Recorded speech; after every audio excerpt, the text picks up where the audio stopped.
Hi, everyone. Good morning, and welcome to today's webinar titled From Stumble to Recovery, the UNICTRAL's innovative vision for addressing the bankruptcy of micro and small enterprises.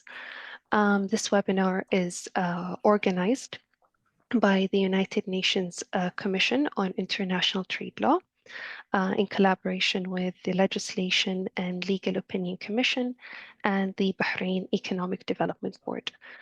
My name is Iman Daif, and I will be the moderator for this session. So ahead of us today, we have a very interesting and hopefully informative session where we'll be going through some of the reasons that make micro and small businesses particularly prone to financial difficulties and eventually bankruptcy.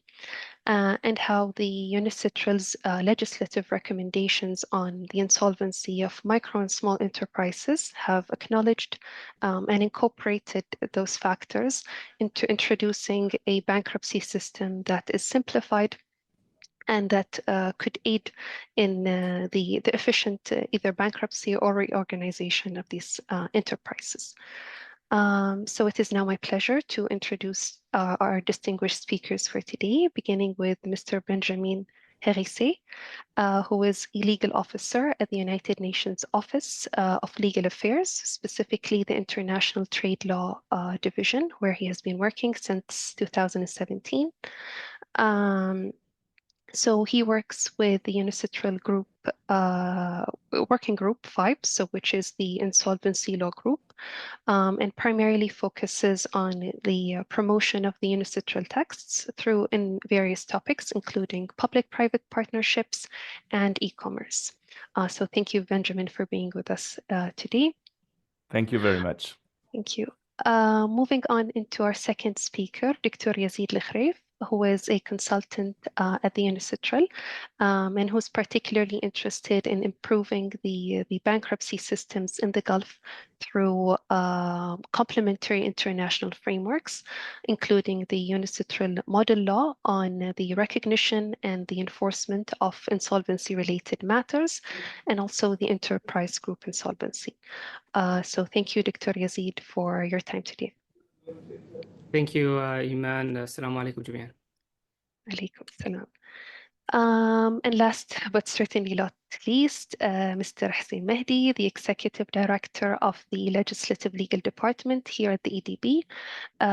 Hussein has been extensively involved in the drafting and the preparation of several key economic laws in Bahrain, including the bankruptcy and reorganization law, which we'll be discussing today, in addition to the recently introduced domestic minimum top-up tax on multinational enterprises.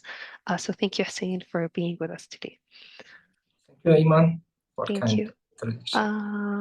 So before we begin, just quick reminders. This webinar will be recorded and then uploaded by the LLOC to YouTube after the session is concluded, just for any of your future reference. And you are also welcome to submit any questions that you might have in the Q&A box, and towards the end of the session we would choose a few questions and discuss them here.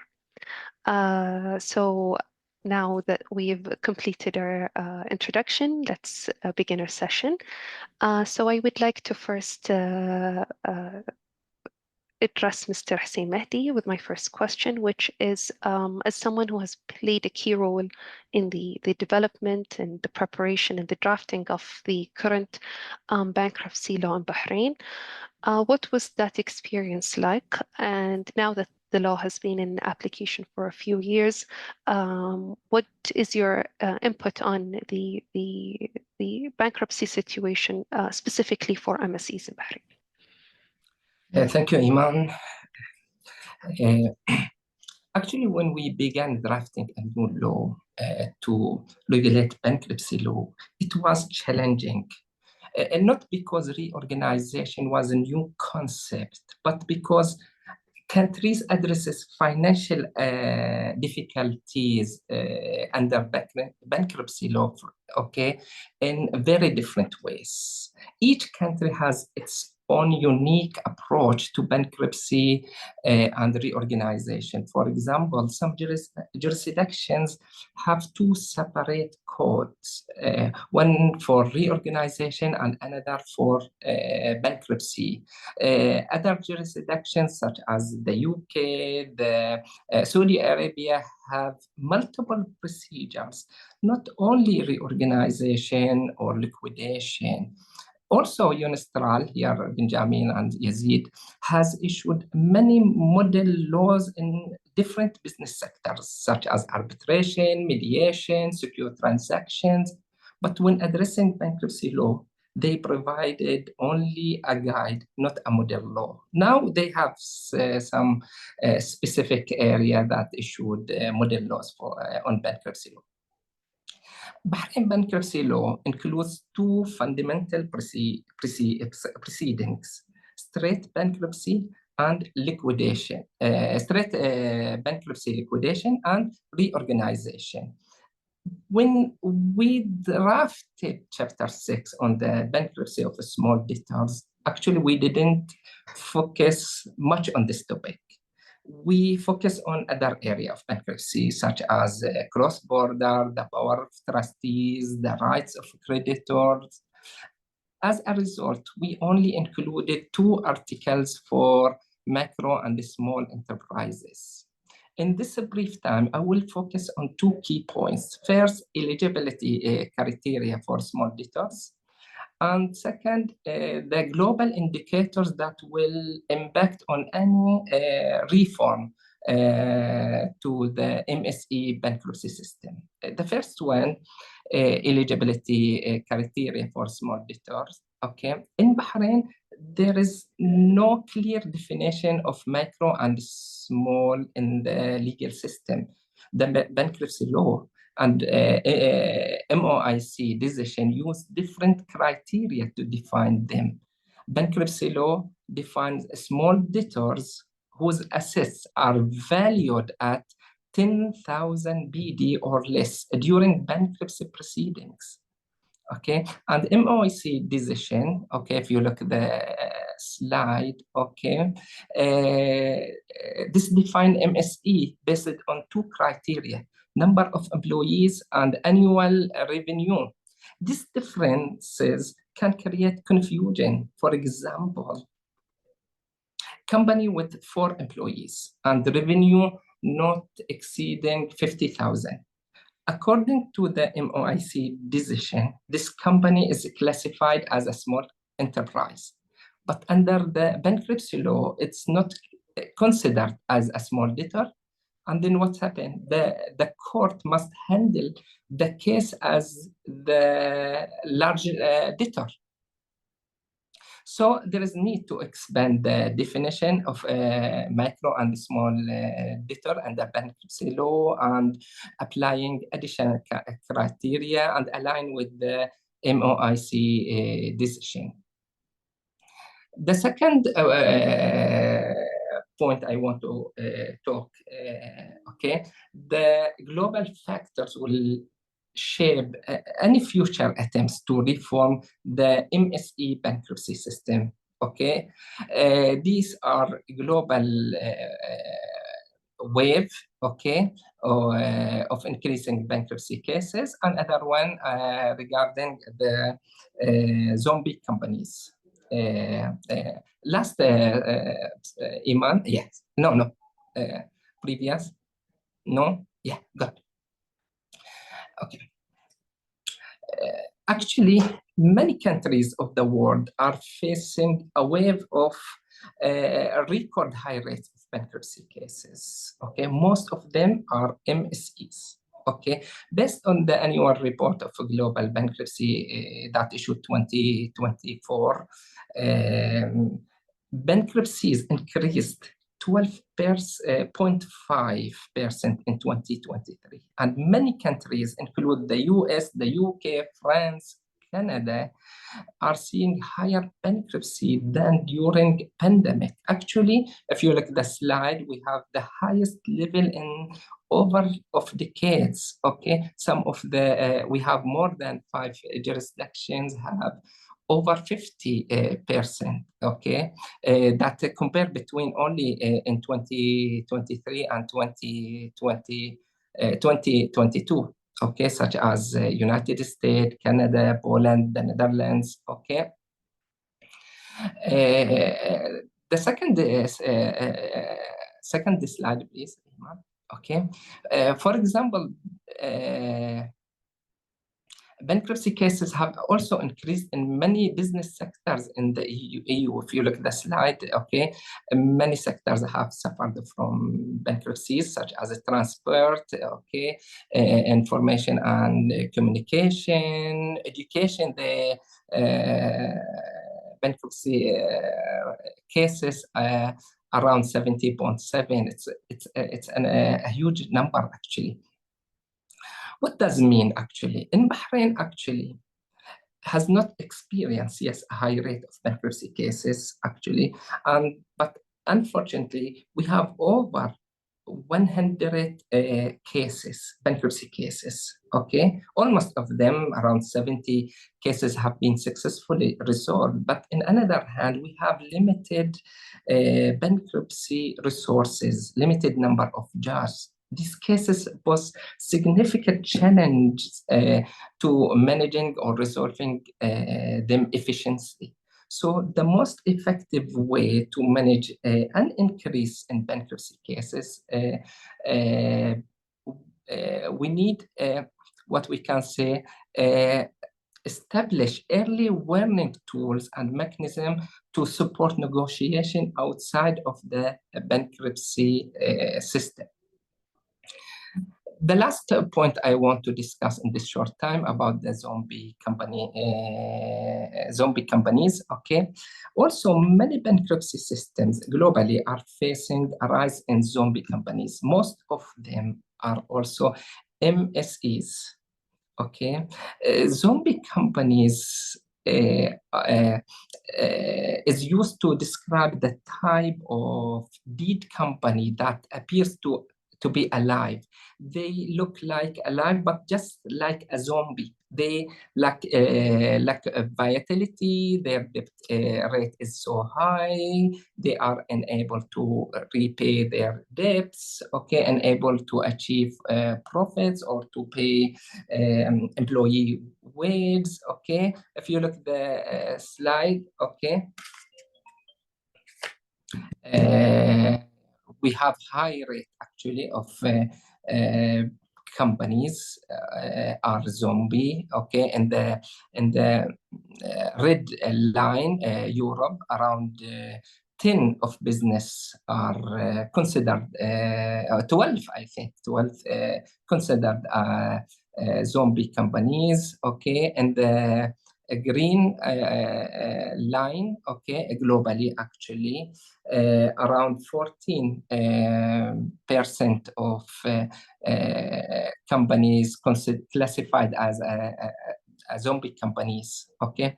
Here in Bahrain, we don't have statistics of on the number of zombie companies, but we noticed from trustees and judges, okay, some cases, debtors have no assets to distribute to creditors or to pay the trustees compensation or court fees. So any reform bankruptcy law should focus on quickly removing zombie and non-viable firms from the market without delay. And this will help actually reallocate resource to support companies that can succeed or to be reorganized. These global factors will play a crucial reform to the small and micro enterprises under bankruptcy law. Yes. Thank you very much, Hussein, for that introduction. And just expanding on that, I would like to give my second question to Yazid. Can you kindly give us like a brief overview of what are the common characteristics of micro and small enterprises? And what about those characteristics that perhaps makes them particularly susceptible to financial distress and eventually to bankruptcy?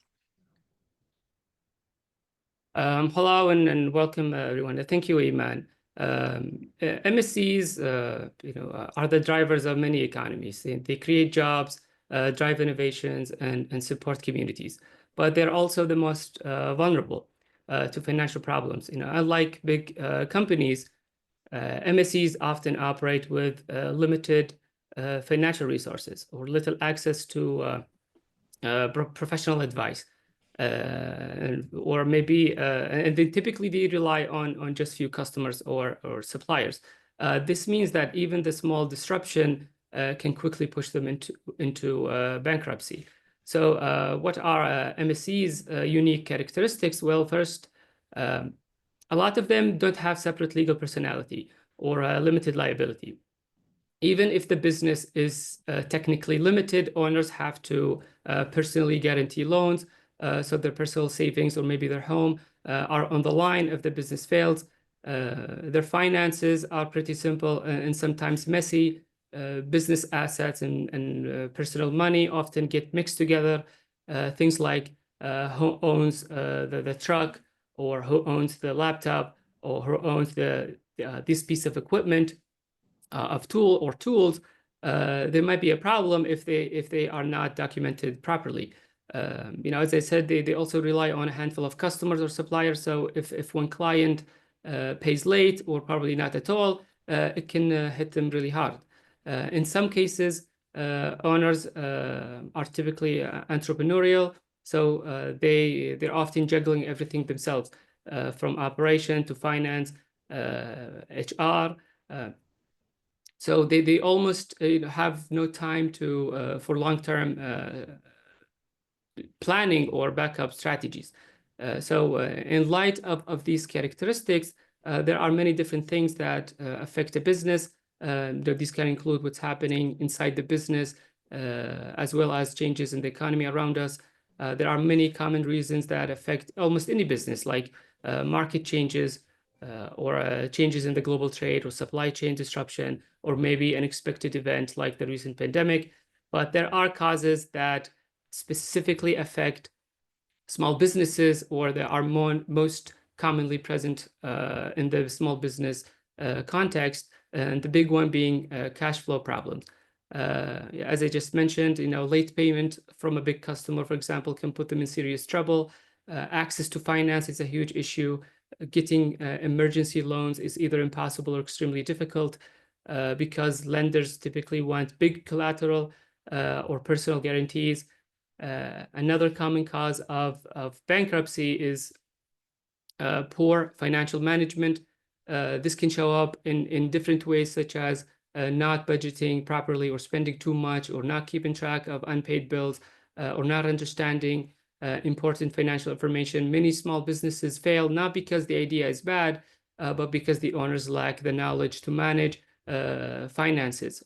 For example, 82% of small cases in the United States go into bankruptcy because of poor cash flow management or poor understanding of cash flow. And this may lead to delayed action and not understanding what their rights and obligations in the period approaching bankruptcy. Owners might try to keep things quiet at all costs, borrowing more, maybe taking big risk, because for some, losing the business often means losing their livelihood as well. So, and by the time they seek formal help, it's often too late for a reorganization. And so that's why it's important to have insolvency that kind of offer a simple and affordable and accessible process for MSCs. So in short, these are kind of the traits of MSCs and the circumstances that lead them into bankruptcy. Thank you so much, Yazid. That was a very extensive kind of explanation into what MSCs are, and you kind of already introduced the point on how, given their characteristics, they do need this special some sort of a special arrangement when it comes to their bankruptcy. So my third question would be for Benjamin. Can you give us, can you walk us through, just a brief introduction to the UNICITRAL's legislative guide, and how it aims to simplify these bankruptcy proceeding for smaller businesses, and how you think it caters to their specific needs, and how it would be more useful compared to standard bankruptcy procedures? Thank you very much, Eman, for this question. And I would really also want to start by thanking the organizers for setting up this very nice webinar. I see we are many people attending today, so it's really great. And I also want to flag the long-standing cooperation, so to speak, between UNCITRAL and the Economic Development Board of Bahrain. There was a conference on directors' obligation a few years ago. Also on some elements of UNCITRAL legislative guide on insolvency law, on directors' obligation. So it's great that this momentum is still here. And I also want to say that this event comes as we were involved into the revision of the legislation in Bahrain on insolvency law. And we are very grateful for this coordination and cooperation, because what we see is that part 5 of the legislative guide that you see on the screen on insolvency for micro and small enterprises is really well received by many states, many policymakers in many different regions. And we are working with many different countries, so that Bahrain is part of that is also very nice to witness. So as I mentioned, part 5 is focused on the insolvency for micro and small enterprises, and the system that is envisaged in part 5 cover both liquidation and reorganization. So there is a simplified liquidation proceedings, but I understand that your question, Eman, does not belong to that area. And there is another track, which is the simplified reorganization proceedings. And before I present that simplified reorganization proceedings, I want to really also stress that as regards the commencement standard that is in part 5 of the legislative guide, it is found in recommendation 284 of the guide. And it's really that MSE should be allowed to commence insolvency proceedings at an early stage of financial distress without the need to prove insolvency. So this really is something that is worth mentioning, because it really says that you are encouraging MSE debtors to apply for opening of reorganization proceedings, simplified reorganization proceedings, at a very early stage of financial distress. And this would also allow for reorganization to be more effective, to be more to have more impact, and probably this would also alleviate many other issues throughout the procedures. So moving on, this reorganization plan, the question is who should be preparing it. And here I also want to sort of stress that one of the key pillars of the simplified reorganization proceeding in UNCITRAL Part 5 is that the default approach is the debtor in possession, meaning that the debtor keeps control of the MSE and of the business, even after having commenced insolvency proceedings. There's many reasons for that, but one of them being that if you have a debtor in possession, it's less costly because you don't have involvement of insolvency representative or a trustee, as I think is the word in Bahrain. Also, it's also better because not, I mean, displacing the debtor, the MSC debtor, by the insolvency representative would also be a disincentive to apply for commencement of insolvency proceedings. And this is another also trend that is witnessed across the globe, is that MSC debtor would not want to apply for the opening of insolvency proceedings because there might be also some social stigma linked to that, and they don't want to lose control of the business. So for all those reasons, this debtor in possession is here, and the debtor, he or she, will be in charge of preparing this reorganization plan.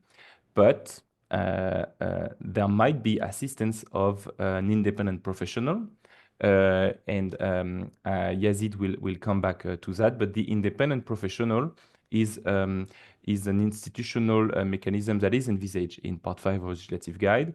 That is not an insolvency representative, because, as I said, it's probably more costly, but that has maybe some functions of it, and that can assist the debtor in preparing this reorganization plan.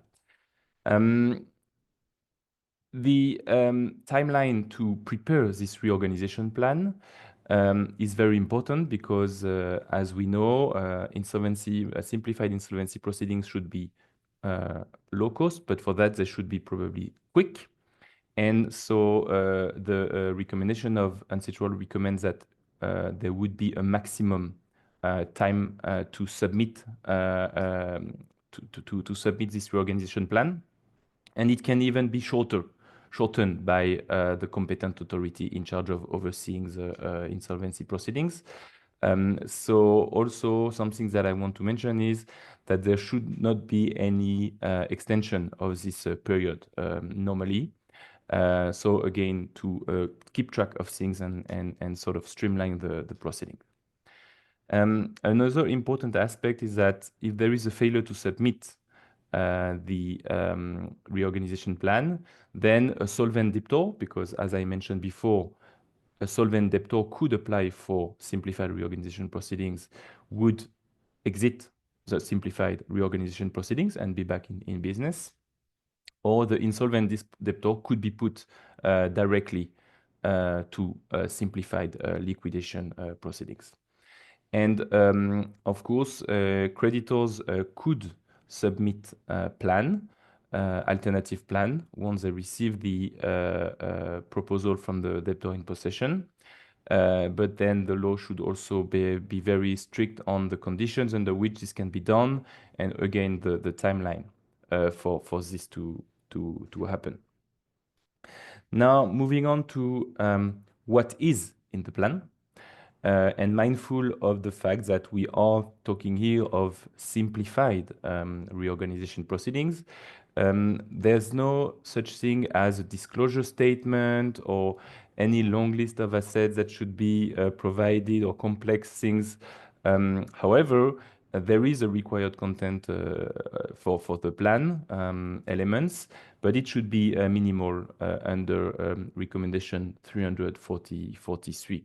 And the list of elements that should be in there, I will read them, is the list of assets, including the secured assets, the terms and conditions of the plan, the list of creditors and the treatment that is envisaged for those creditors, so how much they will receive, when they will receive, for example, and then a comparison of what is the treatment in the plan and what would be the outcome in a liquidation, because then it would be able to compare both scenarios. And then also the ways of implementing the plan. And those information are minimal, but they are supposed to allow the competent authority to assess altogether the viability of the plan, of the reorganization plan, but also its legality, because it's important, because as we have said before, it may well be that MSC debtors are not possessing the knowledge of the insolvency law. And so making sure that what they are putting in the plan is in conformity to insolvency law is very important as well at this stage, especially because the competent authority will have to share this plan to all known parties in interest quickly and swiftly. And 2 points here I want to mention is the insolvency law should normally announce that an unnotified creditor, would not be bound by the term of the plan. First things, but then the plan would be approved by creditors and then confirmed by the competent authority. And I want also to mention one important element of the simplified insolvency proceedings in Part 5 of the Ancestral Legislative Guide is what we call the deemed approval. Deemed approval of in insolvency proceedings. It's recommendation 288, and basically it's not to bypass creditors, of course, but it's just that deemed approval is assumed whether there is no objection or sufficient opposition received from creditors on the plans that has been shared or any other information that has been shared. And by by objection, we mean really strong objection regarding the legality of the plan. But here again, the competent authority would have normally assessed that point. And no sufficient opposition means that there are different legal ways of going through the procedural aspects. And one is chosen by in the reorganization plan, and others are possible, but creditors may think that others would be better, but they don't. There are not enough creditors to express this opposition to this way forward, and therefore the plan can proceed as drafted.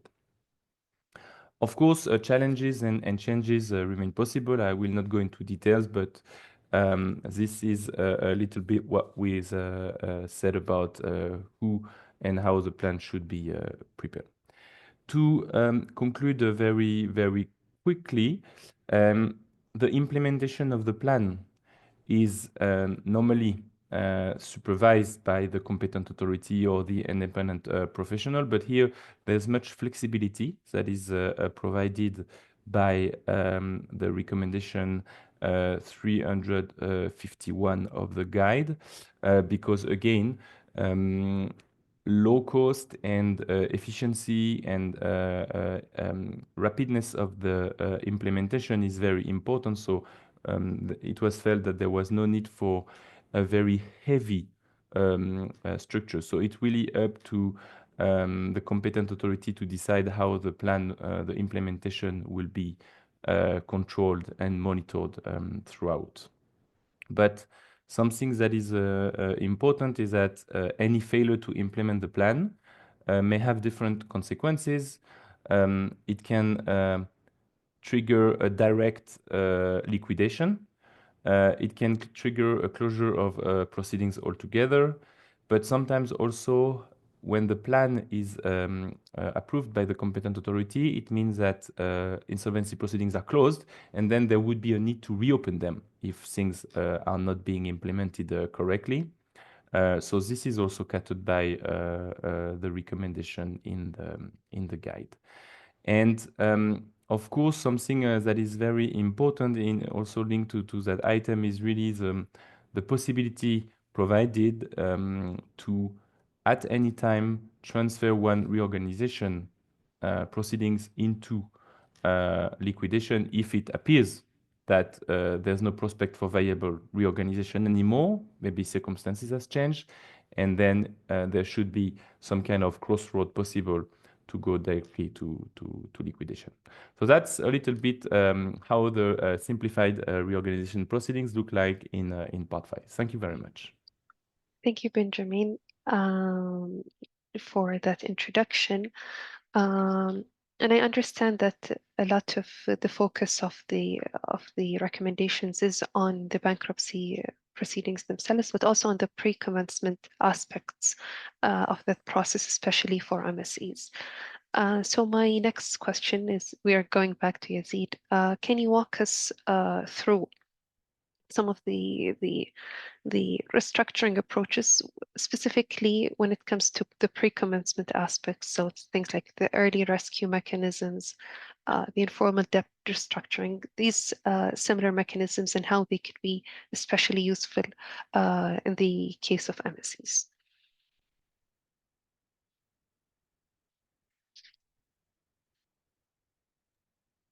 Okay, so I think the very basic issue with small businesses bankruptcy is that generally they do not necessarily know they are in trouble and what their obligations and rights during the time of financial difficulties. So to address this question, I will share some of the key strategies and recommendations drawn from UNICTRAL Legislative Guide on Insolvency Law, Part 5, which relates to insolvency law for micro and small enterprises. So these recommendations should potentially help micro and small enterprises to move from financial distress to successful reorganization and survival. So for small businesses, it's very important to recognize, the signs that indicate their business might be heading towards trouble, and understand what obligations they have during this period. So recommendation 372 outlines several steps, and those steps are not just best practices. In many jurisdictions, they are legal obligations. So first, business owners should evaluate the financial health of the business. They must stay informed, not just about profits, but about cash flow, liabilities, and the business overall to meet obligations. Another point might be seeking professional advice. They don't have to face financial problems alone, whether through paid advisors, pro bono, or maybe through government agency or government programs. Accessing expert advice early can be very helpful. Another serious obligation is that revolves around protecting business assets and avoiding risky transactions. At time of distress, it can be very tempting to take risky deals or move assets in a way that can hurt creditors or stakeholders. Instead, they should focus on preserving the value of the business, protecting core assets, and absolutely maintaining transparency. Depending on the case, initiating informal debt negotiations with creditors is encouraged. Open and honest conversation with lenders and suppliers can often lead to some relief, maybe new payment terms or even partial debt forgiveness without the need for a full bankruptcy filing. So so can we move to the second slide? So, all right. So in light of these steps in application, recommendation 373 encourages establishing early rescue mechanism. So what is meant by that is MSCs should use and implement a system that helps these small businesses recognize that they might be facing financial troubles. For example, the use of technology or maybe software apps. Technology can help owners to receive automatic alert for like missed payments or maybe overdue loans or unpaid suppliers invoice, or maybe even a system that kind of identifies operational issues. So for example, if the business is seeing declining revenues over time, they might notice fewer customers or clients. Another red flag is the business is relying on more loans to cover operational costs, which can indicate they're having cash flow problems. Another major concern is when the owner is unable to pay suppliers on time. So in some cases, having accountants can play a big role, by identifying these warning signs to business owners. So these type of mechanism or systems push business owners to take actions before their problems become too large to manage. And I said this before, and you know, a common cause of bankruptcy is poor financial management, you know, not budgeting properly, spending too much, not keeping track of unpaid bills, etc. You know, providing education like simple guides, workshops, or online courses on these risk factors can dramatically improve their chances of long-term success. And it's also very important to facilitate easy and affordable access to advisory and mediation services. Business owners should not feel isolated when facing challenges. They should have access to professional advice, whether through public programs, private sector initiatives, or nonprofit organizations, to help them explore options like restructuring or negotiations with creditors. And this leads to another important aspect, which is promoting informal debt reorganizations. Recommendations 374 through 376 recommends strengthening the environment for informal debt reorganization to give MSCs a real chance to resolve their difficulties. But the key insight here is that informal negotiations are often faster, more confidential, less damaging than formal bankruptcy proceeding. The real challenge, however, is how to make informal workout desirable. Removing legal disincentives that make informal negotiations difficult is perhaps necessary. In some jurisdictions, strict filing deadlines actually discourage businesses from negotiating informally. So these deadlines can pressure businesses to rush into formal proceeding, even if they could potentially reach a mutually agreeable solution with creditors through negotiations. Another big challenge is that creditors often worry about is avoidance action. So if a business makes payment to certain creditors before entering formal bankruptcies, these payments can be deemed preferential and recovered for the benefit of all creditors. This is a problem because, for example, a supplier might be willing to offer a cut for immediate payment to help a struggling business. However, if there is a risk that this payment could be later deemed a preference, if the business subsequently files for bankruptcy, the suppliers might be hesitant to offer the concession in the first place. So if the legal framework creates uncertainty about how such payment made during informal reorganization might be treated if bankruptcy eventually follows, it can discourage both the debtor and the creditors from agreeing to them. Okay, carry on. So, but the overall informal negotiations require institutional support. The reality is small businesses have too little value to offer to creditors to attract them to participate in negotiations, especially when the creditors are banks. In some cases, these types of creditors don't have much incentive to spend time, let alone money, negotiating. For them, the worst case scenario is a small and probably manageable loss, and the best scenario is an amount of money that just doesn't justify the resources and time invested in informal workout. So recommendation 376 suggests setting up neutral bodies, whether public agencies or trusted private organizations, that can facilitate negotiations between debtors and creditors. They act as facilitators to encourage conversations, prevent creditor abuse, and ensure that kind of negotiations are fair, balanced, and focused on finding viable solutions. Lastly, recommendation 377 recommends the inclusion of provisions enabling pre-commencement business rescue finance. When a business is struggling, it often desperately needs of additional cash, or suppliers to kind of stay operational. And reasonably, very few are willing to offer new money to a business with financial problems.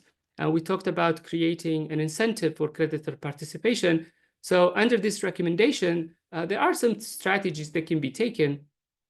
So, for example, the law maybe include provisions that such finance would be protected from avoidance, ensures priority repayment status for any new funds provided to an MSE before informal insolvency begins. This means that lenders who extend new money get paid back before ordinary unsecured creditors for if the business eventually enters formal proceedings.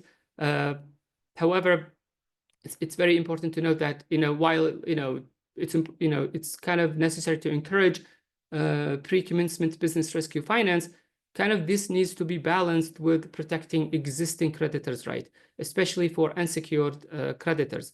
Unsecured creditors could be impacted, especially with or maybe when some of the assets are being secured for another creditor for new borrowing or new lending. So basically, in short, small businesses should operate in an environment where they recognize what their obligations are in the period approaching insolvency, have a system of early recognition of financial troubles, access to education and access to advice, informal reorganization, and fresh financing. And I think that kind of covers basically covers these elements. Thank you very much, Yazid. And I would just like go back a few steps to what Benjamin mentioned previously about this common issue of micro and small business owners having unlimited liability towards their businesses. For instance, in Bahrain, quite a few types of companies like partnerships, the partners have unlimited liability.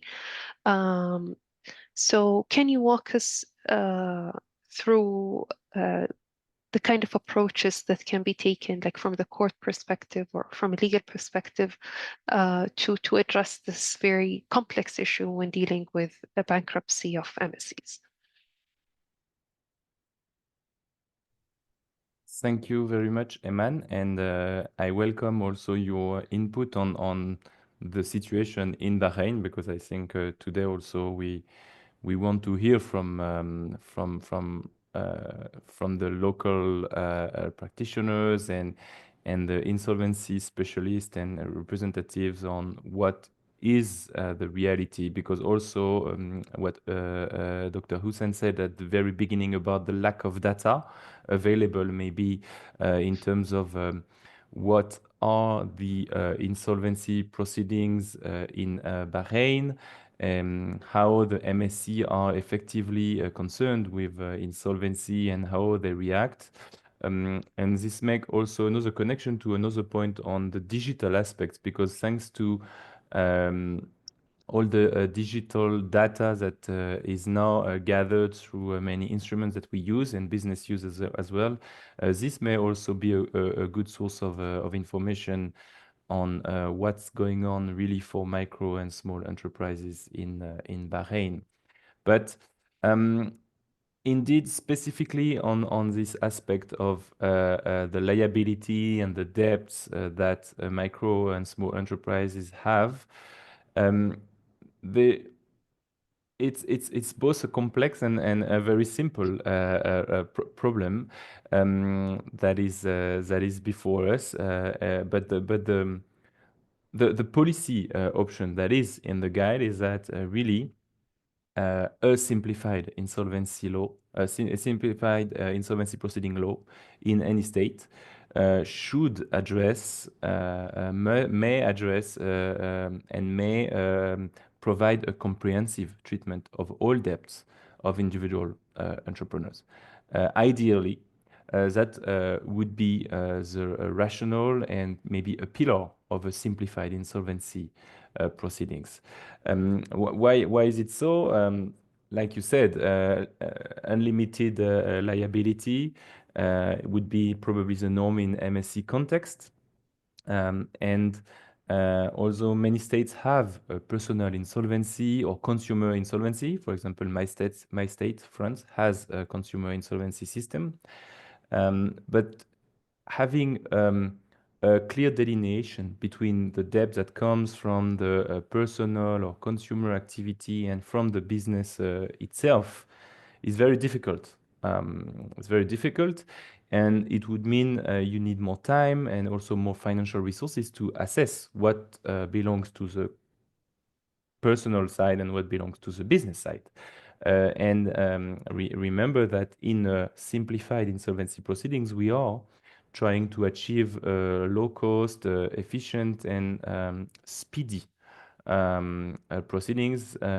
It's not that we don't have time to waste with those issues because they are important ones, but it's realistically what you can achieve in a given circumstances.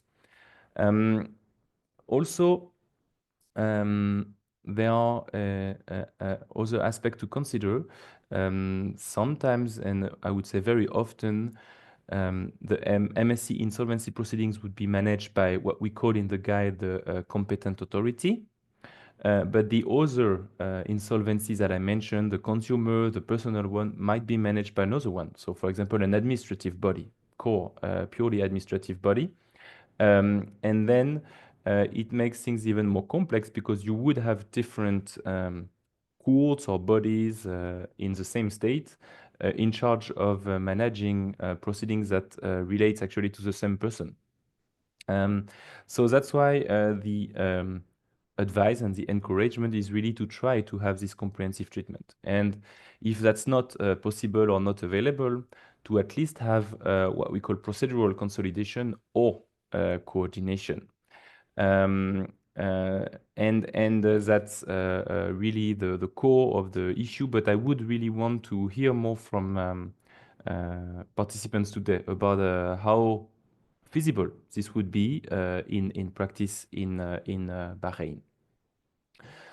Another point I wanted to mention on this aspect very briefly is actually the treatment of personal guarantees, because one thing is to consider the debt, and that's quite clear, but very often personal guarantees are provided by individual entrepreneurs or business owners, but those guarantees are provided by maybe the same person or acting in his or personal capacity, or by family relatives or business associates or whomever there are around that very same person. And when things go wrong, financially speaking, the lenders may, of course, go after the guarantors, and that's their right at law, as we say. But if, again, the guarantor is the same person or comes from the family, then there might be very negative social consequences. Because, of course, there might be a seizure of the family house or the family assets, and this can have very dire consequences socially. And those are really considerations that you have to have in mind when you set up MSC insolvency aspects. That's why recommendation 363 recommends that the insolvency law for MSC should address that issue. And how Benjamin, yes, I want to add special please. Specific point in Bahrain, actually. Yes, MSE's owners often take personal debts at this, for actually to support their business. But unfortunately, we have special risk for the owners in Bahrain, especially when owners issue check to creditors. And now check will be as a guarantee tool, okay? So owners will face criminal proceedings if the check bounce. This situation prevents successful reorganization because the trustee is unable to prepare the reorganization plan or managing the projects. Already trustee doesn't have what a big picture on the financial history of the macro or small business, because they have poor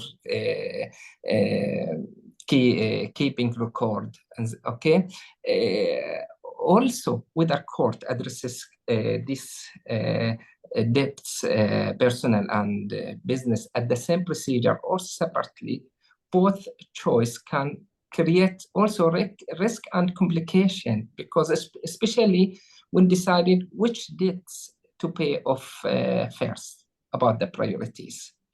Okay, the specific issue happened in Bahrain actually, but actually the government refer amendments to commercial law, to amendments about the checks, bounces, okay, about criminal procedures. Okay, no, that's very useful, and I think the UNCITRAL recommendations are, I mean, you know, they provide also food for thought, right? In terms of what you would try to achieve, and then you have to consider the reality on the ground, and I think that's a very important to also bear in mind. But in any event, so exactly on what you said, having this coordination between courts would be important, because of course the guarantee would be probably discussed in a different court, maybe in a commercial court or any civil court, whereas the simplified insolvency proceedings would be overseen by the competent authority for in UNCITRAL system.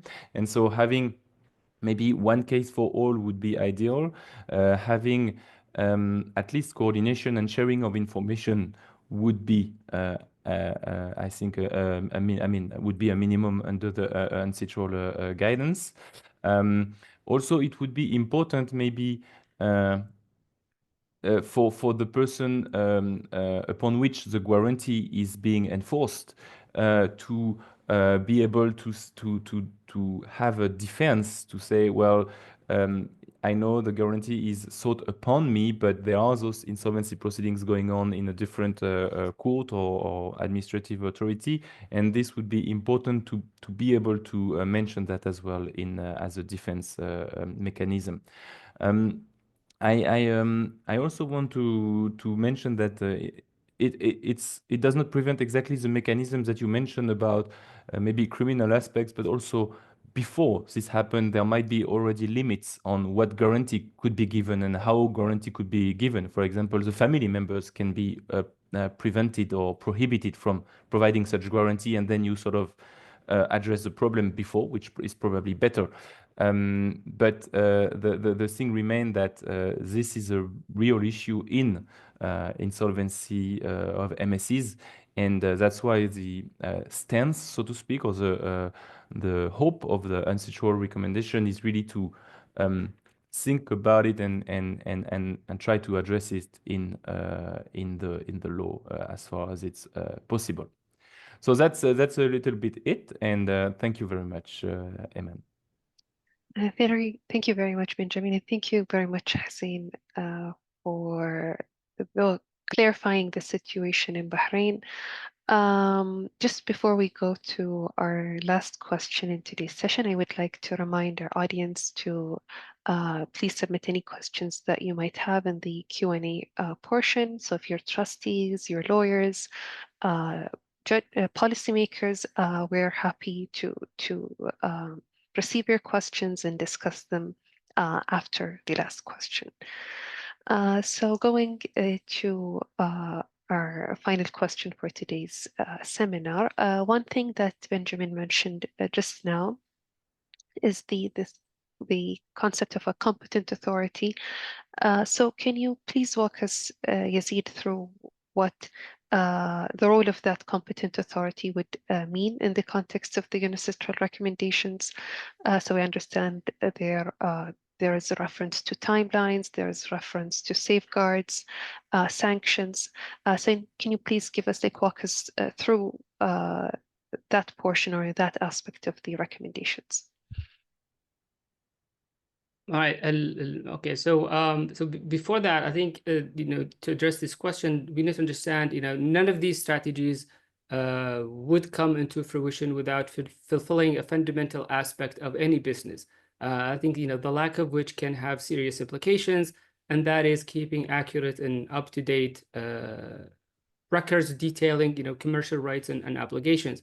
You think of it as the strong foundation of a building. Without it, the entire foundation is vulnerable. And if the foundation isn't strong, the whole house can become unstable, and especially when tough time comes. So for a small business, keeping good records isn't just doing a routine job. It's essential for a healthy operation. These records can help kind of clarify what's going on and help business owners kind of to make better decisions and serve kind of as a guide when dealing with financial difficulties. So because when a business doesn't keep proper records, it becomes really hard to understand how well it's actually doing financially. Like how can the owner truly know they are making a profit and what their cash flow situation looks like? How can they know which product or service make the most money? Without clear details about how much it costs to operate, for example, like making smart decisions becomes more like guessing, and which leads to mistakes that end up costing more money. And this become a big problem, especially when trying to get a loan or attract investors. Lenders and investors rely on this data to make informed decisions. So it may also create problems when it comes to following laws and regulations. In Bahrain, and as in many places, businesses have important responsibilities, like probably filing documents with a government entity, following commercial rules, sticking to contract. So if a small business doesn't have the right paperwork, it could face fines, legal issues, and in some difficulties if it ever needs to declare bankruptcy. So trying to prove you're not financially stable or that your claims are valid without the right documents can be very challenging. Not to mention, kind of, it makes it really hard to negotiate. For example, if you find yourself in disagreement with the supplier about payment, or with a client about delivery, it can be very challenging to prove yourself without proper contract, maybe invoices or written communications. So it puts small businesses at a big disadvantage, whether trying to settle a disagreement or consider legal actions. So, and most relevant to our discussion today, poor records dramatically increases a small business vulnerability during bankruptcy proceedings. Accurately listing assets and liabilities is a fundamental requirement. So without proper records, this becomes a complex and potentially inaccurate process. Even worse, probably the lack of transparency can lead to allegations of mismanagement, and it becomes incredibly challenging to develop a credible and viable restructuring plan that satisfies the creditors and the court, which probably may ruin the chances of successful reorganization. So having up-to-date information is extremely important, because if you consider recommendation 276, the authority or the court will evaluate the debtor's situation based on whatever records available, decide on the procedural path, whether reorganization is necessary, or maybe there are no meaningful assets, so liquidation is the only way, or maybe denying the application entirely, because they might not know if eligibility requirements are met.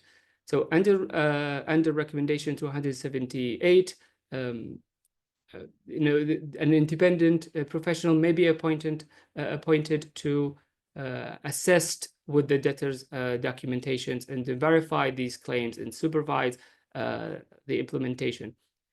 Okay, carry on.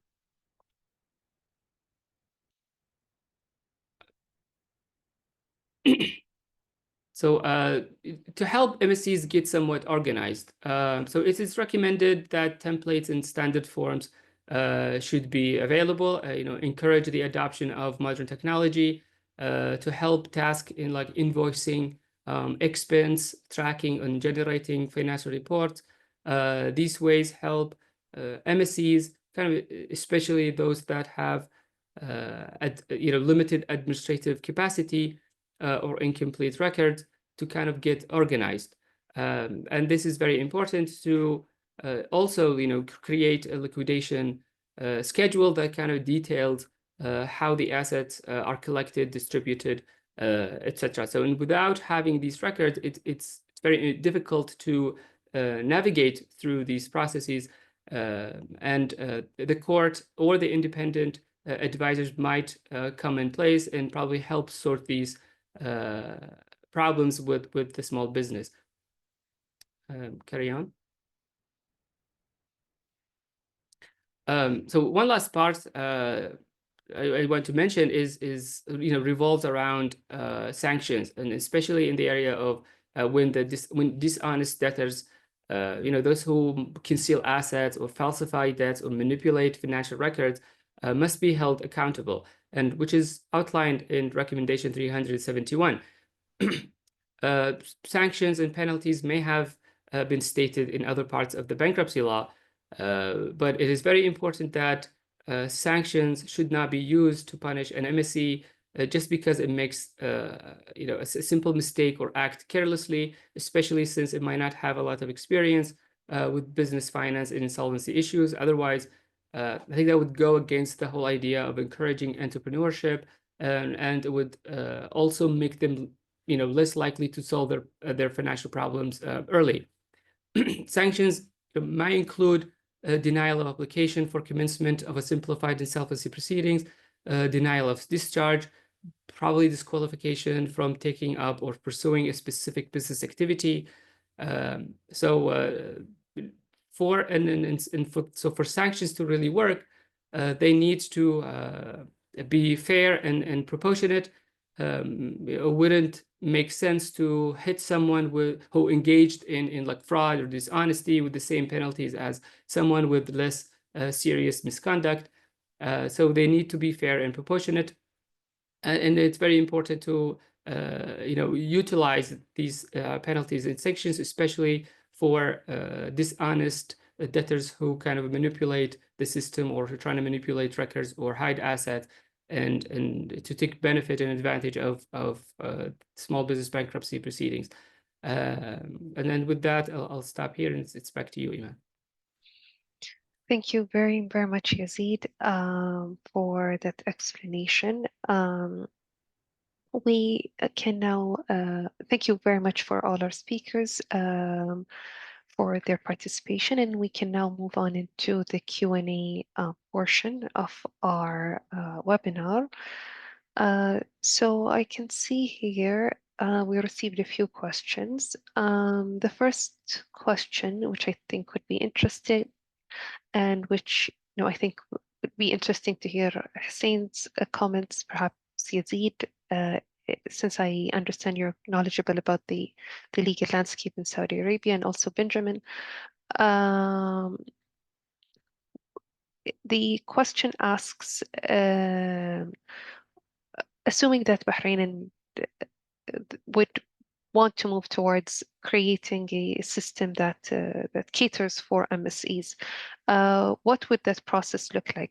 So I understand it would obviously involve amending the law, but apart from that, like from the general public perspective, would that involve maybe seminars to micro and small businesses? Would that involve maybe conversations with potential trustees?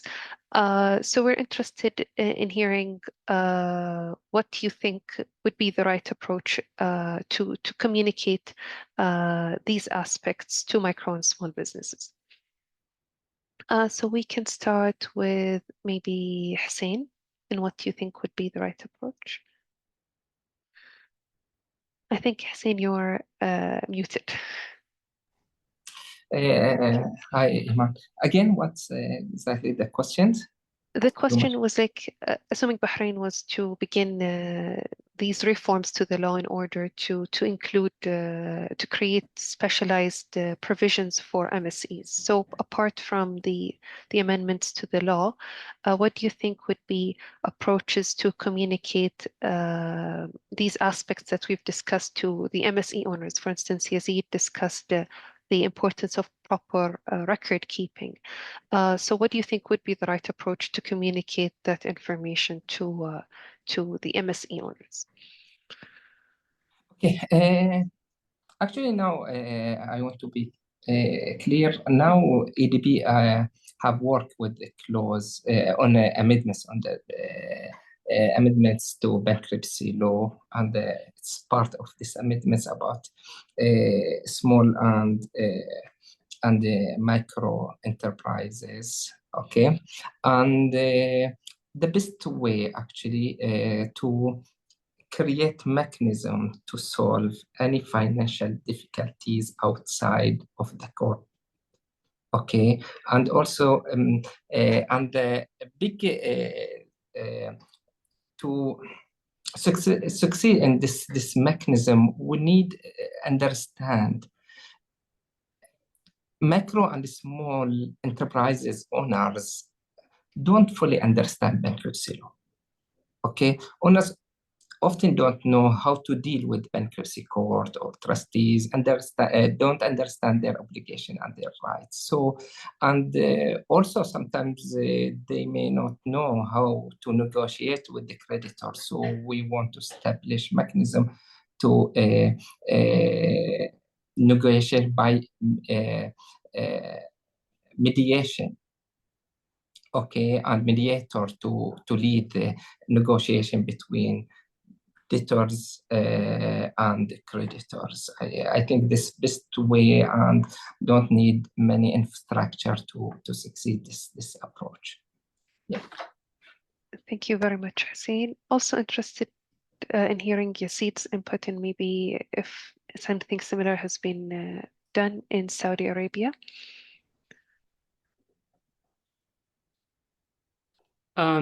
Yes, I think, as Hussein just mentioned, and just to build upon what he said, you can have the best laws and the best, judges and the best infrastructure, but you also need, the kind of the culture to, around bankruptcy to work with you as well. Raising awareness, educating, the small businesses that, typically, going through bankruptcy isn't really a unique circumstances that just affect you individually. It's very common. It happens, in Bahrain, in Saudi, and in most places. But I think this ties back to what Benjamin mentioned, that most of the small businesses are kind of afraid of bankruptcies for two reasons. One, the stigmatization, and two is the fact that they're afraid to lose the business, or they lose control of the business. And so they need to understand or maybe be informed through seminars, maybe some announcement on the website that's responsible for overviewing bankruptcy cases, about there are process that's called debtor in possession, where you actually go through bankruptcy, take advantage of the benefits. You get automatic stay, discharge of your debt, work with the creditors through a kind of a formal process, and that's, I think, these type of system or educative content help probably alleviate the negative aspect of the idea of bankruptcy. In Saudi, we've have done similar processes for kind of increasing to educate the businesses, not just small businesses, and big business, small businesses, about the value of going through bankruptcy, or probably engaging in private negotiations to solve these problems. Thank you very much, Yazid. And Benjamin, is there anything that you would like to add? So I know I totally agree with what has been said. From the UNCITRAL Secretariat perspective, we are very happy to be here today because I think that's a first step in the direction that you are mentioning about raising awareness, and I'm very happy and positively surprised, I should say, with the number of participants. I see it was like at some point we had 130 people joining, and considering that Bahrain is not a hugely populated state, it's a lot of people attending and having this information now available. We also have a capacity building initiative for the judiciary that is for insolvency law in general, not MSc focused, but that has some MSc components on that. That is organized with the World Bank every 2 years. The next one will be in November this year. So you can already go on our website to get some information, and states will be informed. And another thing I want to mention is we have this initiative that is called the UNCITRAL Days in the Arab states that has been launched last year. And that is, broadly speaking, organizing events and conferences and webinars with universities in the region on UNCITRAL related matters that can include insolvency. And this is also a good way to convey information about UNCITRAL texts and what they provide and how they can be used also by judges and courts and states. Thank you. Thank you, Benjamin. I see a question here. In case I am the debtor of a company, can I submit a request before debts are accumulated to appoint a judicial receivership before a decision is reached to a liquidation or has been declared invalid? I think this is an interesting question. But Lena, can you just type in the chat to kind of clarify the question, please?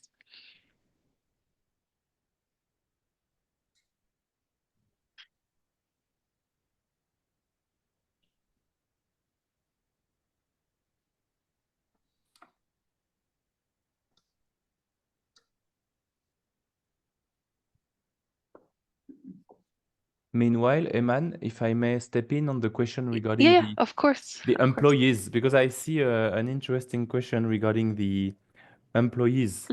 I understand the question is really about what is the right for employees to request the commencement of insolvency proceedings in the MSc context. And I must say this is not dealt with directly in the UNCITRAL guidance. But there is a specific reference to the protection of employees' right and interest in simplified insolvency proceeding in the Part 5. It's recommendation 291. It's really important because it sort of provides some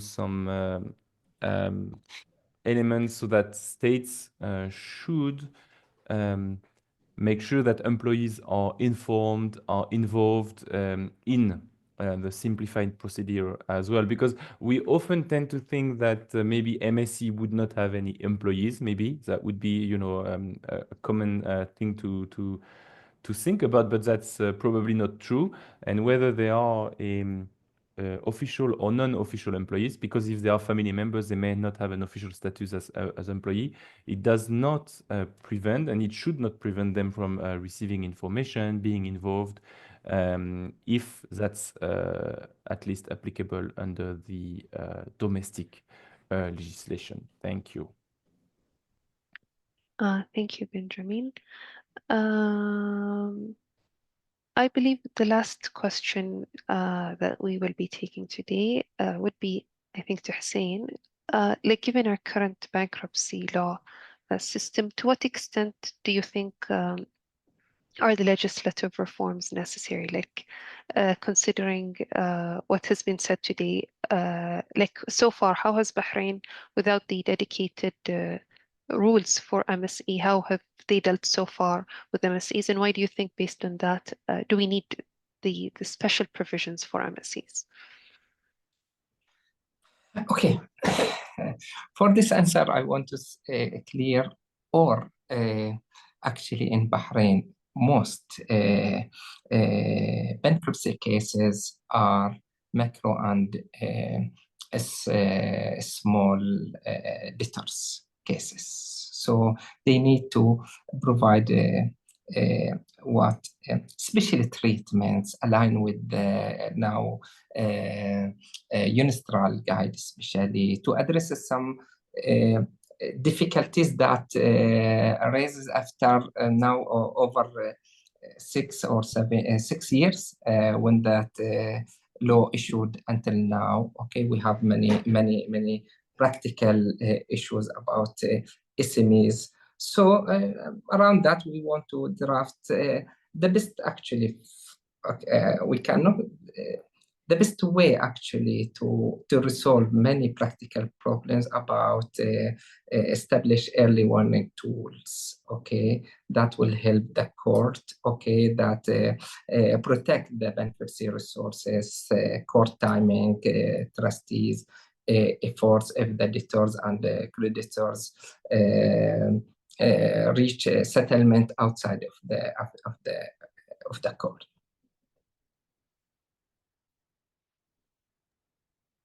Okay, thank you very much, Hussein. Just a follow-up question from Lena.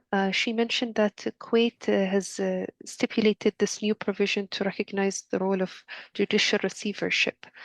And she asked if this is applied in Bahrain's relevant law.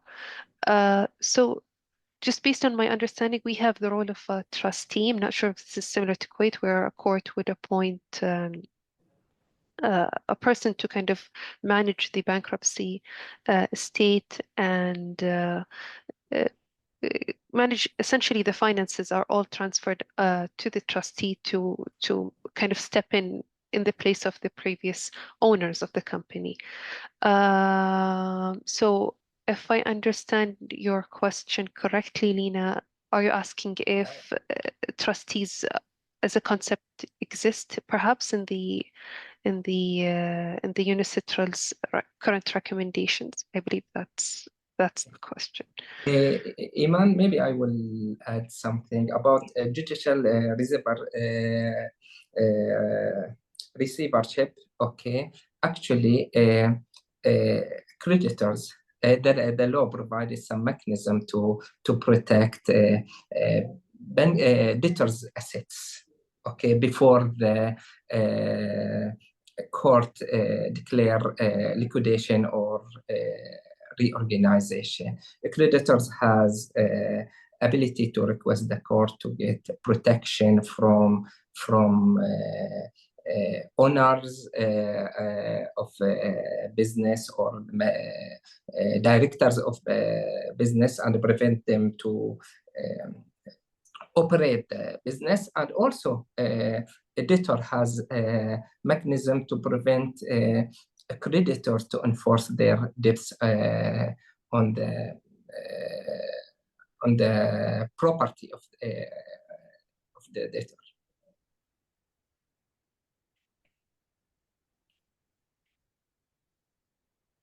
Okay, thank you very much, Hussein. I believe this concludes our Q&A session. Thank you very much to the LLOC for hosting us with the webinar with the technical assistance. And most importantly, thank you very much, Benjamin, Yazid, and Hussein for being here today. Thank you for the attendees. It was a pleasure having you all. Thank you all very, very much. And I wish you a wonderful rest of your day. Thank you. Thank you very much, Eman. Thank you very much. Thanks a lot. Thank Thank you, Benjamin, Yazid. Bye-bye. Thank you, Eman. We'll see.